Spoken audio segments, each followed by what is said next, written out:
Lady from green. Thank you, Mr. Speaker. Speak on the amendment, please. Proceed. Thank you. The day before session started, I was on a panel, a bipartisan panel, with some folks on the other side and some folks from the Senate, with the Missouri Chamber of Commerce.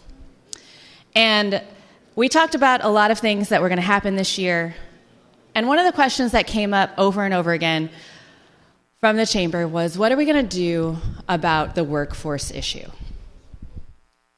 And a gentleman from the other side of the aisle told them, you know, the workforce shortage is a thing that keeps me up at night. And I don't know what to do. It is April. We started the debate on this amendment at 6:15. This might be the longest we've spent on any one topic this year. I find it interesting that we have spent so long and didn't even get to everyone who wanted to speak on this topic. To point out, we had members of the Elections Committee who didn't get to speak on this. We spent so long talking about something that has been identified would affect about less than 20 children in our state. The own amendment sponsor mentioned, when the lady from Jackson was inquiring, what school districts have you heard from that this is a problem? To which he said, none.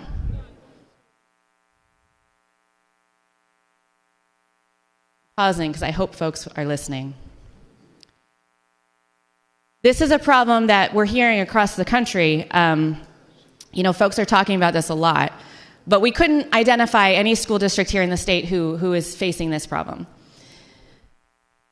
Mr. Speaker, we've spent almost 3 hours talking about an issue that is important to us. And yes, some folks have talked about feelings.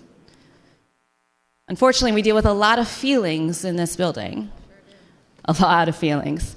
Feelings tonight have been discussed about how us as elected officials, our feelings are hurt when we're called bad names. I don't know about you all, but I had some pretty nasty mailers against me from folks here in this room. Yep. It's part of this gig.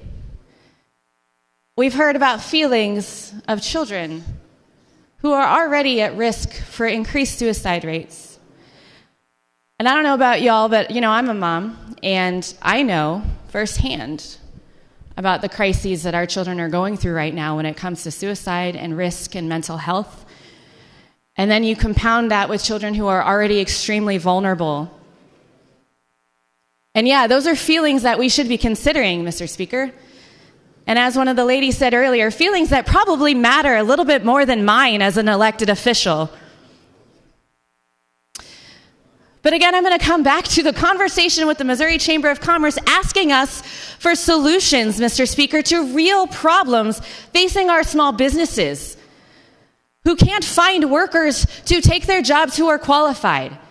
And then we have workers who are fighting for wages and dignity so they can go to work and feed their families.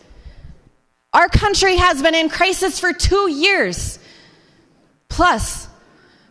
And we have spent nearly 3 hours talking about this issue. And why?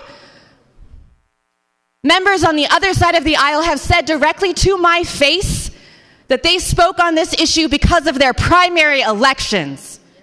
Because they need to win elections in a redistricting year, not because they believe in this issue. Because they have to win an election, Mr. Speaker. I could give you the names, but I have more dignity than that. Mr. Speaker, this conversation is frustrating, and yeah, I have some feelings. There are a lot of times in this building that I feel shame. And it's not because of the things I say on this microphone, it's because of the things that we do or don't do in this room. We are here for 5 months a year. That's it. And instead of doing what our employers need and what our workers need and what the people of Missouri actually want us to do to help them survive, this is what we're spending our time on, when 90% of the room wasn't even in here for the discussion. I hope that these feelings that I have of shame are echoed in the rest of this body, but unfortunately, I don't think they are. Because that's the reality of politics right now in our state and our country, is we are more worried about our elections and our futures than we are about the people we are sent here to serve.